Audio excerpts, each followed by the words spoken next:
کہ وہ اپنا جسم دیکھ کر مرد کی محبت خرید لے گی تو وہ غلط سوچتی ہے۔ ارے پگلی، جہاں تم نے چادر اتاری اس کے قدموں میں وہی وہ تجھ سے بہت دور ہو گیا۔ خواہش کو جنون نہ بنائیں، کیونکہ زندگی میں بہت کچھ ہمارے لیے نہیں ہوتا۔ جب سایہ مٹ کر غائب ہو جاتا ہے تب باقی رہنے والی روشنی دوسری روشنی کا سایہ بن جاتی ہے۔ لڑکا فون پر: کہاں ہو؟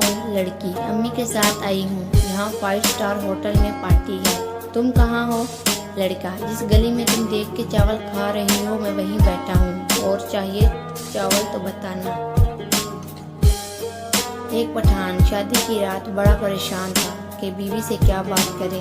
آخر بہت سوچنے کے بعد بولا: تمہارے گھر والوں کو پتہ ہے کہ تم رات کو ادھر رہو گی؟ میں نے ذلت اور رسوائی کے بعد بھی اگر کسی کو محبت کے قائم دیکھا تو وہ صرف عورت ہے۔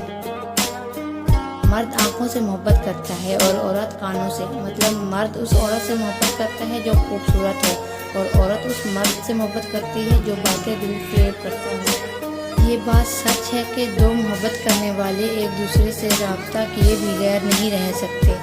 کوئی آپ سے محبت کرے اور رابطے میں نہ رہے تو برائے مہربانی اپنے اندر سے یہ وہم نکال دیں کہ وہ آپ سے محبت کرتا ہے۔ اصل محبت تو یہی ہے کہ جتنی بھی ترقی ہو جائے، اتنی ہی شدت کی ناراضگی ہو جائے، مگر اپنے دل میلے نہ کیجیے اور انا کی دیوار تحمیر نہ کیجیے۔ عورت کی قسمت کا انحصار اس کی خوبصورتی یا تعلیم پر نہیں، بلکہ اس کی زندگی